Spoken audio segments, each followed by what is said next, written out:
Good morning student. आज हम anorectal series में अगला टॉपिक पढ़ेंगे हेमरॉइड्स। यह सर्जरी पेपर 2 शल्यतंत्र में आता है। फर्स्ट ऑफ ऑल हम देखते हैं कि हेमरॉइड्स क्या होता है। Haemorrhoid is a profused swelling and piles is also a synonyms used for hemorrhoids. It means singular swelling. जब हम एनल रीजन में सिंगल स्वेलिंग को देखेंगे तो उसे पाइल्स बोलेंगे, और जब हम वहां पे प्रोफ्यूज्ड स्वेलिंग देखेंगे तो उसे हेमरॉइड्स बोलेंगे। Haemorrhoids is made up of two words, that is haem and roids. Haem मतलब ब्लड, रॉइड्स मतलब फ्लोइंग। ब्लड फ्लोइंग नेचुरली हम क्या बोल सकते हैं उसे, ब्लीडिंग। हेमरॉइड्स। अब हम देखते हैं कि हेमरॉइड्स होता क्या है। हेमरॉइड्स इज अ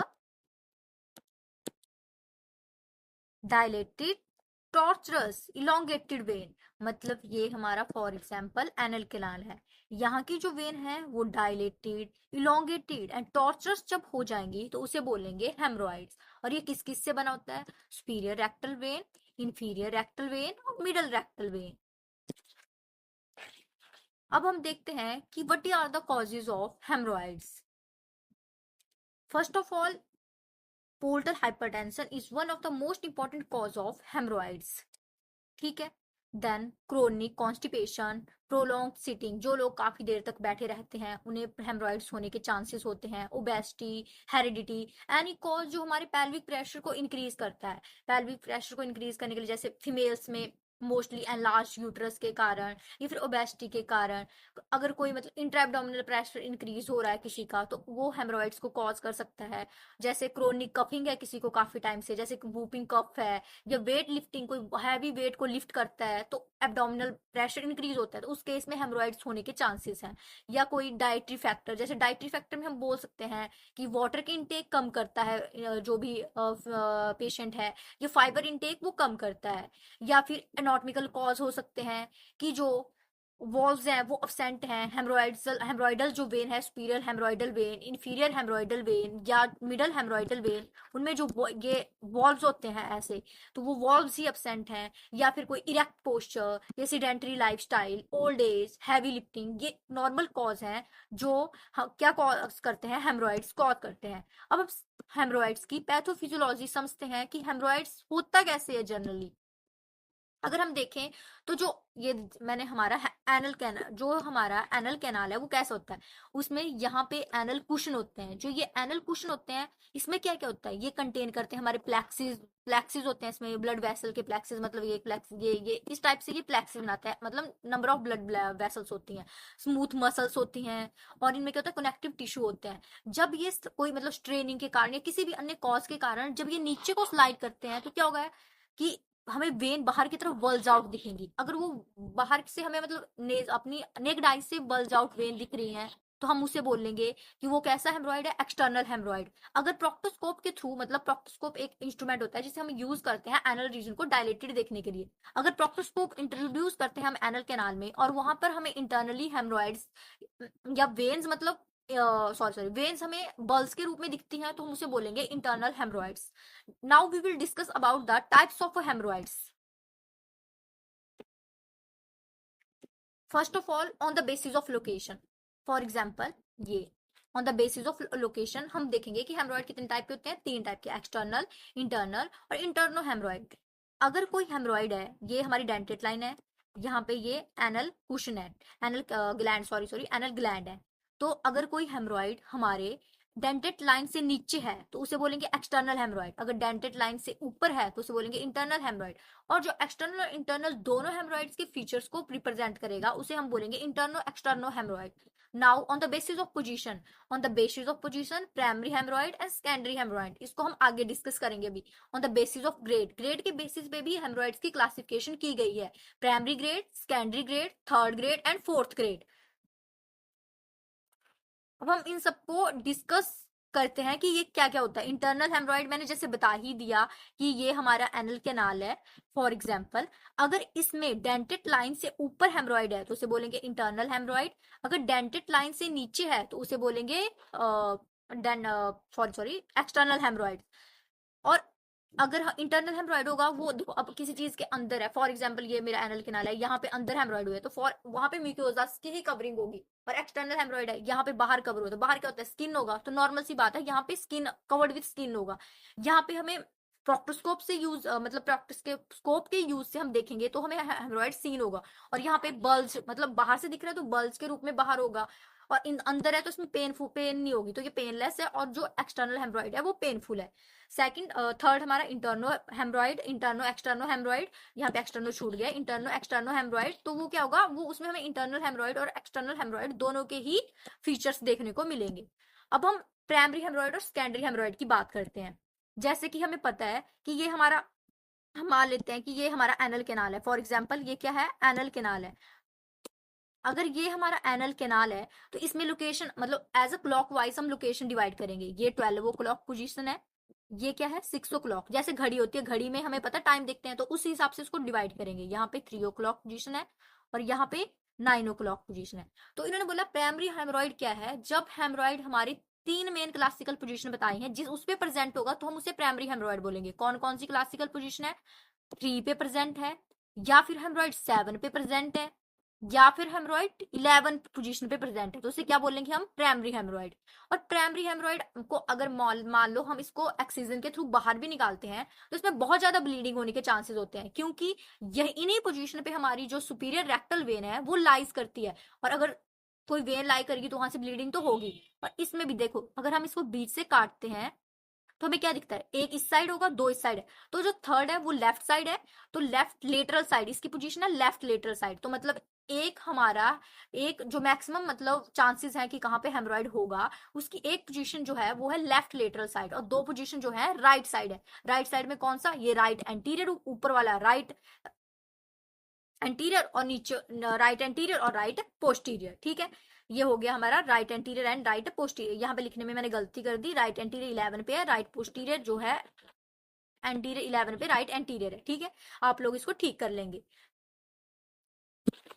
अब इसके बाद हम क्या डिस्कस करेंगे, इसके बाद हम डिस्कस करेंगे कि ग्रेड के बेसिस पे, कि ग्रेड के बेसिस पे हेमरॉइड कितने टाइप का है। तो हमने पहले डिस्कस कर लिया कि ग्रेड के बेसिस पे जो हेमरॉइड है वो 4 टाइप का होता है। तो हम डिस्कस करेंगे कि अब वो 4 टाइप के हेमरॉइड्स कौन कौन से हैं। फर्स्ट ग्रेड हेमरॉइड किसे बोलेंगे, कि अगर जो स्वेलिंग है वो 3, 7, 11 पोजीशन पे है, और पाइल्स, जैसे ये हमारी एनल कैनाल है, तो जो पाइल्स है वो एनल कैनाल के अंदर ही है, बाहर नहीं आया है, मतलब हमें बाहर से नहीं दिख रहा है, तो उसे बोलेंगे फर्स्ट ग्रेड।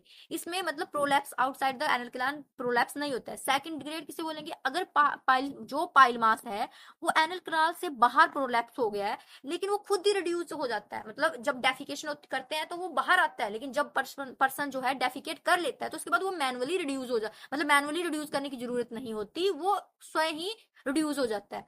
थर्ड ग्रेड में क्या होगा, piles prolapse outside at the time of defecation, बाहर आएगा लेकिन वो खुद नहीं जाएगा, उसे मैनुअली हमें रिड्यूस करना पड़ेगा, अंदर की तरफ पुशिंग बैक करना पड़ेगा। ग्रेड 4, इसमें क्या होगा कि पाइल्स जो है वो कंप्लीटली प्रोलैप्स हो जाएगा आउटसाइड द एनल कैनाल, इसमें हमें सर्जरी ही करनी पड़ेगी, इसमें मैनुअली भी जो प्रोलैप्स्ड मतलब जो एनल कैनाल पाइल्स प्रोलैप्स्ड बाहर हुआ है वो अंदर नहीं जाएगा। अब हम देखते हैं कि हमें हेमरॉइड्स में कौन कौन से फीचर देखने को मिलते हैं। तो फर्स्ट फीचर तो क्या होगा कि हेमरॉइड के केस में हमें ब्लीडिंग देखने को मिलेगी। ब्लीडिंग कैसी होगी, dark bleeding, red fresh bleeding, इसको हम बोलेंगे सप्लायंस इन द पैन। मतलब ऐसा लगेगा कि मतलब किसी बर्तन में पानी, जैसे हम खून डालेंगे तो वैसा देखने को लगेगा, वैसे ही हमें जब हम डेफिकेट करेंगे तो वैसा ही हमें लगेगा। और इसमें से मांस बाहर आते हुए दिखते हैं तो मांस पर एनम, म्यूकस के साथ होगा तो म्यूकस डिस्चार्ज होगा। और अगर किसी को फॉर एग्जाम्पल पाइल्स हुए तो वहां पे ईचिंग भी होगी, तो उस ईचिंग के लिए टर्म यूज करते हैं प्यूराइटस। और पेन होगा, पेन किन रीजन में हेमरॉइड में पेन हो रहा है तो इसके कुछ रीजन होंगे, वो रीजन है इन्फेक्शन के कारण हो सकता है, थ्रोम्बस के कारण हो सकता है, प्रोलैप्स के कारण हो सकता है। अब हम बात करते हैं कि हेमरॉइड, ठीक है हमें पता लगे कि हेमरॉइड्स है, लेकिन हेमरॉइड्स को मतलब डायग्नोज करने के लिए हम कौन कौन से मेथड यूज करते हैं, अब हम उनके बारे में बात करते हैं। तो इसमें हम देखते हैं, जैसे हम पीआर एग्जामिनेशन कर सकते हैं, पर रेक्टल एग्जामिनेशन।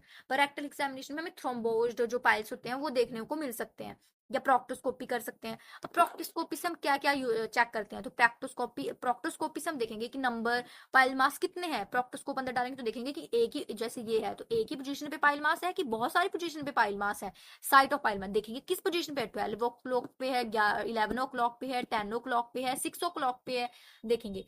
फिर हम देखेंगे कि पस पाइल मास में पस तो नहीं फॉर्म होगी, अगर पस होगी तो इन्फेक्शन भी कॉज कर सकता है। इसके अलावा हम डिजिटल रेक्टल एग्जामिनेशन का क्या मतलब है? डिजिटल रेक्टल एग्जामिनेशन का मतलब है कि हम फिंगर डाल के देखेंगे, रेक्टल एग्जामिनेशन करेंगे। 1 फिंगर 2 फिंगर कर सकते हैं, 3 फिंगर 4 फिंगर होता है, लेकिन वो उतना कन्वीनियंट नहीं होता, उससे पेशेंट को ज्यादा पेन होता है और वो अब करता भी नहीं है कोई। क्लोनोस्कोपी कर सकते हैं, सिग्मोइडोस्कोपी कर सकते हैं, एनोस्कोपी कर सकते हैं। जैसे मैंने लिखा है कि एक्यूट फिशर, अगर आपको पता नहीं हो तो फिशर क्या होता है कि स्मॉल अल्सर लाइक कट जो होते हैं वो हमारे एनल रीजन में लग जाते हैं, तो उसको फिशर बोलते हैं। तो जो एक्यूट फिशर होता है उसमें काफी ब्लीडिंग होती है, वो मतलब रेड ब्लीडिंग होती है, राइट रेड, अभी ताजा ताजा कट लगता है वैसा होता है, तो उसमें हम प्रोक्टोस्कोप नहीं यूज करना होता, क्योंकि अगर हम उसमें प्रोक्टोस्कोप यूज करेंगे तो जो पेशेंट है उसको ब्लीडिंग होने के चांसेस ज्यादा होते हैं। अब हम देखते हैं कि ये हमने पढ़ लिया हेमरॉइड, तो हेमरॉइड के कॉम्प्लिकेशन क्या क्या होते हैं? तो हेमरॉइड में मोस्ट इंपॉर्टेंट कॉम्प्लिकेशन क्या है इसकी? अनीमिया, क्योंकि ब्लीडिंग हो रही है, ब्लड बाहर निकल रहा है, तो ब्लड लॉस हो रहा है, तो अनीमिया होगा। अब्सेस फॉर्म, अभी बात की कि इसमें इन्फेक्शन हो सकता है, अगर इन्फेक्शन होगा तो वहां पे पस फॉर्म होगी तो अब्सेस बनेगी। टी मोस्ट इंपॉर्टेंट कि वहां पे थ्रोम्बोज्ड एक्सटर्नल पाइल्स बनेंगे। थ्रोम्बोज्ड एक्सटर्नल पाइल्स बनेंगे कैसे? अब ये देखें, फॉर एग्जाम्पल हमें बोला कि एनल किनार पे इंटरनल मतलब डेंटेट लाइन से नीचे कोई पाइल्स हुआ है, और वो पाइल्स जैसे हम बैठेंगे, खड़े होंगे, कहीं पे कुछ करेंगे, तो वहां पे फ्रिक्शन होगा, फ्रिक्शन होने के कारण वो पाइल्स ब्लीड करेगा, ब्लीड करने के कारण वहां पे क्लॉट बन जाएगा, और क्लॉट बनने के कारण ही वहां पे क्या होगा? एक्सटर्नल मतलब वहां पे थ्रोम्बोज्ड एक्सटर्नल पाइल्स हमें दिखेंगे, मतलब ब्लीडिंग ब्लीडिंग के साथ पाइल्स दिखेंगे।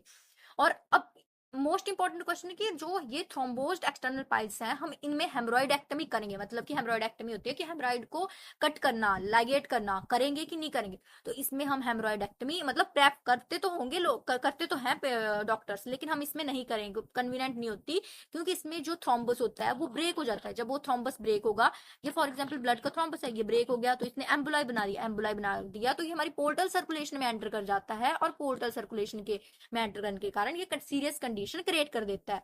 और क्या हो सकता है? फाइब्रोसिस हो सकती है, गैंग्रियन फॉर्म हो सकता है, अल्सरेशन हो सकती है, पोर्टल पाइमिया आदि, मतलब ये चीजें कॉज कर सकता है। अब हम देखेंगे मैनेजमेंट। मैनेजमेंट हम 3 फॉर्म में हम इसकी मैनेजमेंट पढ़ेंगे: conservative management, para surgical management और सर्जिकल मैनेजमेंट। पहले हम बात करते हैं कंजर्वेटिव। कंजर्वेटिव मतलब हम घरेलू नुस्खे टाइप बोल सकते हैं, कि मतलब या ओरली मेडिसिन खाने से या थोड़ा बहुत करने से हम कैसे इसको ट्रीट कर सकते हैं। कंजर्वेटिव में हम देखें तो sitz bath, topical medicine, oral medicine, dietary changes या मोबिलाइजेशन से कर सकते हैं। अगर इसको हमें याद रखना हो तो हम ऐसे कर सकते हैं: एसटीओ, डीएम। एसटीओ एक ऑफिस होता है ना, तो एसटीओ को डीएम मतलब डायबिटीज मेलाइटिस है। एसटीओ ऑफिस में एक पेशेंट, मान लो कि एसटीओ के ऑफिस में जो एक पेशेंट है उसको डायबिटीज मेलाइटिस है, तो ऐसे याद करते हैं, ऐसे मतलब sitz bath, topical medicine, oral medication, dietary changes, mobilisation. उसके अलावा हम इसमें पैरासर्जिकल प्रोसीजर कर सकते हैं। पैरासर्जिकल प्रोसीजर में क्या होगा? Sclerotherapy, cryosurgery, infrared coagulation, laser beam, DUGLA and stapler haemorrhoidopexy. अब हम बात करेंगे इसको याद कैसे करेंगे, तो इसको हम ऐसे याद कर सकते हैं: एससी मतलब एससी को LIP, एससी LID, ठीक है, बार बार बोलेंगे SC LID, तो आपको याद हो जाएगा, ठीक है। अगर sclerotherapy, cryotherapy, infrared coagulation, laser beam, DHAL and stapler haemorrhoidopexy. अगर हम देखें कि स्क्लेरोथेरेपी हम कौन कौन सी डिग्री ऑफ पाइल्स में कर सकते हैं, जैसे हमने पढ़ा कि पाइल्स की डिग्री थी, first degree, second degree, third degree, fourth degree, तो जो स्क्लेरोथेरेपी है वो फर्स्ट और सेकंड डिग्री पाइल्स में हम कर सकते हैं, ठीक है। और क्रायो सर्जरी हम किसी भी डिग्री ऑफ पाइल्स में कर सकते हैं। इसको कैसे याद कर सकते हैं? जैसे क्रायो सर्जरी, क्रायो मतलब क्राई, बच्चा रोता कब है? हम चाहे बूढ़े हो, मिडिल एज में हो, चाहे ओल्ड एज में, रोना तो आ ही जाता है, तो सभी एज ग्रुप के मेंबर रोते हैं ना, तो इसी बोलेंगे कि एनी ग्रेड ऑफ पाइल्स में हम इस क्रायो सर्जरी को कर सकते हैं। इंफ्रारेड रेडिएशन मतलब लाइट है, लाइट बीम पड़ रही है हमारे ऊपर, तो हमने प्रिज्म वाला चैप्टर पढ़ा था ना, तो प्रिज्म वाले चैप्टर से हम उसको याद है, प्रिज्म के कितने मतलब ट्राइंगुलर शेप का था वो, तो उसके 3 किनारे होते हैं, तो वैसे याद रखेंगे कि first second third degree haemorrhoid में हम क्या करेंगे? हम करेंगे इंफ्रारेड कोगुलेशन। और अगर फॉर एग्जाम्पल लेजर बीम, अब लेजर बीम हम किस में करेंगे? लेजर हम कब यूज करते हैं? जब जैसे अगर बहुत ज्यादा प्रोन कंडीशन होगी या कॉम्प्लिकेशन होगी, तब लेजर यूज करेंगे ना, तो थर्ड डिग्री पाइल्स में लेजर करेंगे। और दगल, दगल मतलब दगल, इसको दगल नहीं बोलेंगे, मैं आपको ट्रिक बताने के लिए यूज कर रही हूँ दगल वर्ड। तो DGHAL, doppler guided haemorrhoidal artery ligation, DGHAL, DGHAL से याद रखना है दंगल। तो दंगल हम किसके साथ करते हैं, किसी भी साथ। दंगल में कौन लड़ता है, छोटे भी लड़ते हैं, बड़े भी लड़ते हैं, बूढ़े भी लड़ते हैं दंगल। जैसे हमारी साइड है, हमारे साइड बोलते हैं छींज। तो छींज में कौन कौन लड़ने जाते हैं, सभी लड़ते हैं, चाव से लड़ते हैं, बच्चे बूढ़े सब लड़ते हैं। तो एनी डिग्री ऑफ हेमरॉइड में हम doppler guided haemorrhoid artery ligation use करेंगे। Next stapler haemorrhoidopexy. Stapler, stapler किस पे, ऐसे याद रखते हैं, स्टेपलर, स्टेपलर हम किस पेज पे लगाते हैं, मोटे पेज पे भी लगाते हैं, पतले पेज पे भी लगाते हैं। तो एनी डिग्री ऑफ पाइल्स में स्टेपलर का यूज करेंगे। नेक्स्ट इसके बाद हम पढ़ेंगे सर्जिकल। सर्जिकल कौन कौन से प्रोसीजर हम यूज करते हैं, सर्जिकली हम यूज करते हैं हेमरॉइडेक्टमी। इसका मेथड होता है मिलिगन मॉर्गन मेथड। इसको ओपन और क्लोज्ड बोलते हैं। जो ओपन मेथड है हेमरॉइड पैक्सी का, उसी को हम मिलिगन मॉर्गन मेथड बोलते हैं, और जो क्लोज्ड मेथड है उसको फर्ग्यूसन मेथड बोलते हैं। और ये थर्ड और फोर्थ डिग्री हेमरॉइड। अब देख सर्जरी कर, अब खुद ही सोचो, अगर किसी चीज की सर्जरी हमें करनी पड़ रही है, तो इट मीन्स वो कंडीशन एडवांस हो चुकी है। तो एडवांस कंडीशन में क्या है, जब थर्ड डिग्री और फोर्थ डिग्री हेमरॉइड है, तो उसे हम बोलेंगे सर्जिकल प्रोसीजर में काउंट करेंगे, मिलिगन मॉर्गन मेथड उसमें यूज करेंगे। अब हम इसको डिस्कस करते हैं। सीड्स बात, सीड्स बात नॉर्मली अगर हम देखें ना, तो सीड्स बात क्या होता है कि जैसे फॉर एग्जांपल हमने एक मैं आपको कैसे समझाऊं, जैसे फॉर एग्जांपल हमने कोई बड़ा सा टप ले लिया, पेशेंट को बोलना है कि उसमें अपने एनल रीजन को एक्सपोज करना है, और एनल रीजन को ही एक्सपोज करना है, और मतलब वो 10 से 15 मिनट तक करना है, दिन में 3 बार उसे, सीड्स बात। और सीड्स बात के लिए हम कौन कौन से इंटीग्रेंट या कौन कौन से कंटेंट यूज कर सकते हैं, हम स्मूल क्वाथ से कर सकते हैं, या त्रिफला क्वाथ से कर सकते हैं, फटकरी से कर सकते हैं, पंचवल्कल से कर सकते हैं। और अगर ये भी हमारे पास ना हो, कुछ भी ना हो, तो हम ल्यूक वार्म वाटर से भी सीड्स बात कर सकते हैं। टॉपिकल मेडिसिन, टॉपिकल मेडिसिन में हम उसे क्या क्या देंगे खाने के लिए। देखो अगर हमने अभी पढ़ा है कि जो हेमरॉइड है उसका मोस्ट मेजर कॉज क्या है, उसका मोस्ट मेजर कॉज है कि कॉन्स्टिपेशन, स्ट्रेनिंग की वजह से। तो हम उसे स्टूल स्टॉफनर या मतलब लग्जेटिव ड्रग देंगे, लैक्टुलोज हो गया, या हम उसे एस्कॉर्ट क्रीम लगाएंगे, मतलब ताकि वहां पे थोड़ा टॉपिकल मेडिसिन में जो पेन कम हो। लिडोकेन मतलब ये क्या होता है, एनास्थेसिया टाइप का काम करता है, तो पेन को कम करेगा, निफिडिपिन होता है इसमें। और इसको पाइलोरुरेट देंगे, कि कैल्शियम डोब्लिसेट होता है इसमें। ये उसको बोलेंगे कि एटलीस्ट आधे घंटे के लिए तो उसे वॉक करना है। डाइटरी चेंज मैंने पहले बोल दिया, अगर वो वाटर कम लेगा या फाइबर डाइट कम खाएगा, तो उससे क्या होगा, हेमरॉइड होने के चांसेस ज्यादा होंगे। तो इस केस में हमें उसे क्या करवाना है, ज्यादा वाटर इनटेक करवाना है, और फाइबर डाइट लेने के लिए बोलना है। अब हम बात करें पैरासर्जिकल प्रोसीजर की। सबसे पहले हम बात करते हैं क्रायो सर्जरी की, स्क्लेरोथेरेपी, सॉरी स्क्लेरोथेरेपी की। स्क्लेरोथेरेपी हमने अभी बोला कि फर्स्ट और सेकंड डिग्री हेमरॉइड में करेंगे। स्क्लेरोथेरेपी में क्या होता है कि हम इसमें एक स्क्लेरोरेंट एजेंट होते हैं, जैसे कि फॉर मोस्ट इंपॉर्टेंट यही है, सोडियम टेट्राडिकाइल सल्फेट। आप अभी आपको थोड़ा ऐसा लगेगा कि याद नहीं होगा, लेकिन अगर बार बार पढ़ोगे तो आपको सोडियम टेट्राडिकाइल सल्फेट याद हो जाएगा। 5% फिनोलिन आलमंड ऑयल, ये हम यूज कर सकते हैं एज अ स्क्लेरोरेंट एजेंट। इसका हम इंजेक्शन फिलअप करेंगे, और उस इंजेक्शन को हम जहाँ पे हेमरॉइड है वहां पे इंजेक्ट करेंगे, तो वहां पे जो हेमरॉइड है वो श्रिंक हो जाएगा। ठीक है। और एट लीस्ट एक टाइम में हम 3 हेमरॉइड जो है वो, मतलब उनमें उसको स्क्लेरोस्ट कर सकते हैं। और एक हेमरॉइड्स को सक्रोस्ट करने के लिए हमें 3 ml ये सॉल्यूशन इंट्रोड्यूस करना होता है। और इसके अलावा हम लेजर थेरेपी कर सकते हैं। लेजर हमने पढ़ा, लेजर एडवांस स्टेज में तो थर्ड डिग्री हेमरॉइड में करेंगे। इसमें क्या होगा, लेजर बीम डालेंगे। फॉर एग्जांपल ये है, यहाँ पे हेमरॉइड है, तो यहाँ पे ये लेजर है, तो यहाँ पे लेजर की एक बीम डालेंगे, जिससे कि हेमरॉइड ही खत्म हो जाएगा। या क्रायो सर्जरी, क्रायो मतलब इसमें क्रायो सर्जरी, क्रायो प्रिजर्वेशन हमने 12th में पढ़ा है। क्रायो मतलब कोई ठंडी चीज, तो मतलब इसमें हम नाइट्रस ऑक्साइड ले सकते हैं, या लिक्विड नाइट्रोजन ले सकते हैं। लिक्विड नाइट्रोजन का टेम्परेचर -196 डिग्री सेल्सियस, और नाइट्रस ऑक्साइड का टेम्परेचर -98 डिग्री सेल्सियस। ये क्या करेगा, अब इतना ठंडा कोई टेम्परेचर है, तो उसमें कोगुलेट ही होगी चीज, तो ये हेमरॉइड्स को कोगुलेट कर देगा, जिसके कारण वो हेमरॉइड के होगा नेक्रोज्ड हो जाएगा। और उसके बाद वो खुद ही, अगर कोई चीज अब नेक्रोज हो रही है तो गिर जाएगी। या फिर इंफ्रारेड रेडिएशन यूज कर सकते हैं, इंफ्रारेड रेडिएशन में क्या होगा कि ये इंफ्रारेड रेडिएशन ब्लड सप्लाई को ही कट कर देगी। जहां पे हेमरॉइड है तो हेमरॉइड अब ब्लड सप्लाई नहीं मिलेगी किस चीज को, तो वो सूख जाएगा। ठीक है, ये डॉपलर गाइडेड हेमरॉइडल आर्टरी लाइगेशन हम कर सकते हैं। इसमें हम क्या करेगा, डेंटेड लाइन से ऊपर ऊपर हम लाइगेट करेंगे with the help of Doppler machine. और इसमें कौन सा सूचर हम यूज करते हैं, ये इंपॉर्टेंट है, इसमें हम फिगर ऑफ 8 सूचर यूज करते हैं। अगर आपको इसके इस प्रोसीजर के बारे में ज्यादा जानना होगा तो मैं वीडियो का लिंक नीचे शेयर कर दूंगी। आप उसे उस वीडियो पर जाकर देख सकते हैं कि कैसे हम ये टेक्निक करते हैं। Stapled haemorrhoidectomy. Stapled haemorrhoidectomy में हम क्या करते हैं, stapling of haemorrhoid. For example ये हेमरॉइड है तो यहाँ पे इसको स्टेपल कर देंगे। और इसमें कौन सा सूचर हम यूज करते हैं, पर्स स्टिंग सूचर हम इसमें यूज करते हैं। सर्जिकल मेथड में हम हेमरॉइड एक्टमी यूज करते हैं। तो ये परमानेंट रिमूवल